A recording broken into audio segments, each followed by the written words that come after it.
These notes are intended for my business communication students at Faulkner University. This video is the first installment on Chapter 4, Planning Business Messages. We start pretty basically in this chapter. Maybe it could seem like a bit of overkill to sit back and take a look at the basic communication process and break that down into certain key elements that help us understand better what's taking place when we try to send a message to someone. Again, it may seem a bit of overdone to break it down in such simple or simplistic elements, but the fact is, all of us, I think, can think of times when we haven't communicated as effectively as we wish we had, or maybe someone else hasn't been able to communicate well with us, and we can think of reasons that might be the case. Somehow the message didn't get through or wasn't received the way it was intended. Well, the process starts, as you can see here, where the sender has an idea. And that idea then is encoded by the sender and sent across a particular channel. When it gets to the receiver, it has to be decoded. In other words, that's where the message itself is broken down and perceived, and then feedback, of course, from the receiver goes back to the sender, and this process continues. As you can see in this cute little graphic here, there are barriers that exist to disrupt the communication process. The sender has an idea that prompts the message. That idea is the stimulus. It could be you've got good news to share. It could be you're trying to persuade someone of something. Maybe you're trying to get a refund.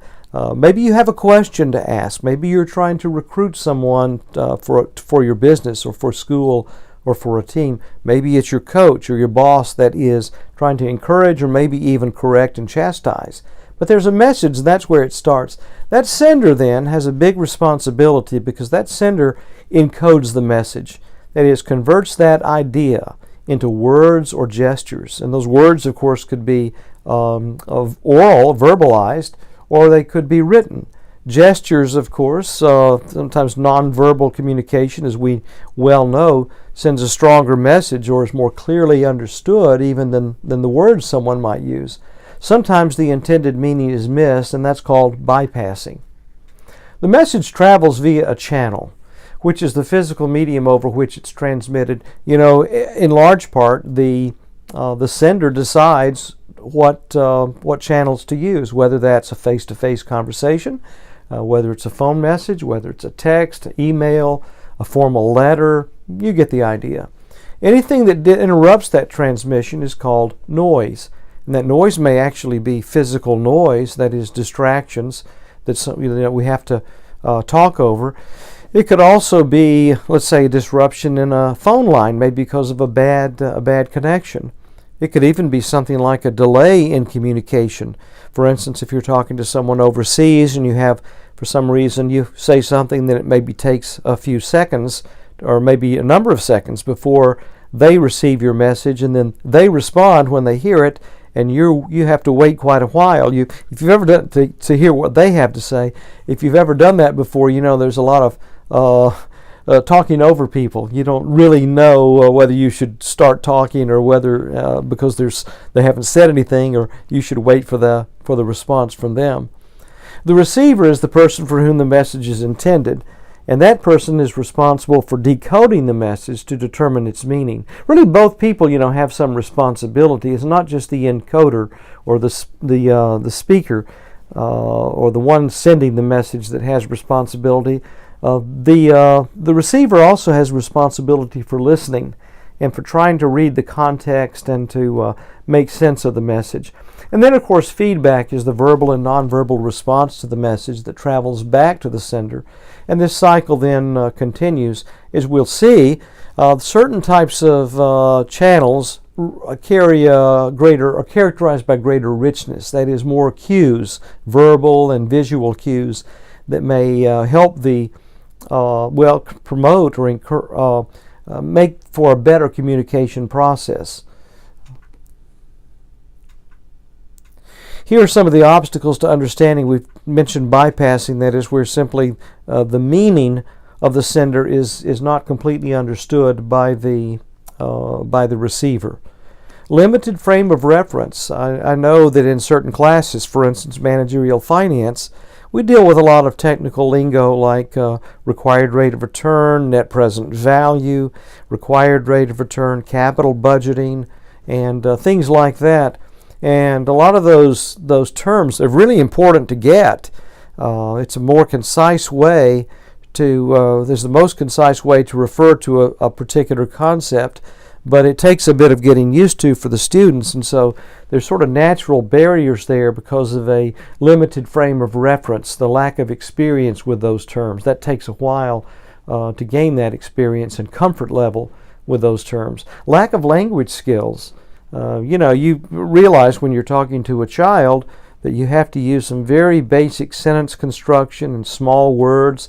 You may find that when you're dealing with somebody who is, let's say, from overseas, and maybe their language skills in English are not as developed. It's always helpful to remember that your language skills and their language, your skills in their language probably are elementary at best. Also, it's a lot of opportunity to exercise patience in those circumstances.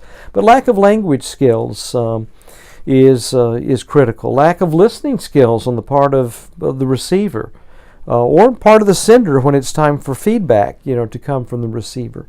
Emotional interference. Sometimes it may be our passions are caught up in a discussion and we're not able to hear what the other person is really saying because we've already we're too vested. We have a vested interest in the outcome maybe of a particular conversation. And distractions, of course, physical noise, but as well other things. Maybe we haven't slept well the night before, we're tired, or we're stressed, or we're thinking about another meeting, so we're not really listening as well as we could. The functions of business communications can be summarized in 3 categories: to inform, to persuade, or to generate goodwill. And for the most part, we're going to see these played out later on. We'll talk about positive messages, negative messages, and persuasive messages. And each of those will have its own, let's say, we'll need a special awareness in each one to know how to handle those, whether to use a direct approach, indirect approach, active or passive sentences, and so on. These functions are carried out internally with superiors, co-workers, and subordinates, and of course externally, outside of the enterprise or the business, with customers, suppliers, government, the public in general. Business writing. One thing, there's several things that characterize business writing. First of all, it's purposeful. Business writing is not just for the sake of, let's say, expressing yourself. It's about solving problems. It's about conveying information. It's about persuading someone. It's about selling something or buying something. And so it's got a purpose to it, and we always have to keep that in mind. It's economical. That is, in business, we value economy of effort. We don't want to waste people's time, and we don't want them wasting ours. Neither do we want to waste words. I use the term, we want to be stingy with our words. Make every word count. That's a goal. Don't use any more words than you need to, out of appreciation for people's time and out of respect for directness. Reader orientation. It focuses on the receiver, not the sender. It's not about you. It's about the person that you are communicating with. It's not a good message if it doesn't say to that person what needs to be said. There are 5 C's of effective technical communication. Let's say 5 C's of communication in general, but I can see where, for instance, in a creative writing type of exercise, you might not be so concerned about being concise. But in business, we're concerned about being clear, concise, complete, correct, and coherent. We've seen these all before. Guffey has a great approach to, this is the textbook author, of course, the 3x3 writing process, I think, is a very straightforward and yet comprehensive approach to writing, and that's what we see in this next few chapters. This is sort of the overview planning, and then we get more into the writing and the revision in future chapters. Phase 1 has to do, let me back up to that, zip by it too quickly, is pre-writing, analyzing, anticipating, adapting. This is where you're really thinking about the purpose of your writing. Who am I writing to, and what's the message? And how are they going to receive this message? Am I going to have to be convincing them or persuading them, or is this going to be something they're going to want to hear? And adapting the message to the reader, to make it as understandable and acceptable to them as it can be. Guffey says 25% of your time generally is consumed by this, thinking about who's going to get the message, the nature of the message, and how you're going to construct it before you even write a word. And then writing, that's where you actually do any research you need to. For instance, if someone's asked for prices for certain products that your company sells, you'll want to make sure to get that material together, organizing it so that it's sensible, so that it's easy to understand, then actual drafting it. That's where you're writing the first go round. That's only 25% of the time. And then phase 3, revising, editing, proofreading, evaluating.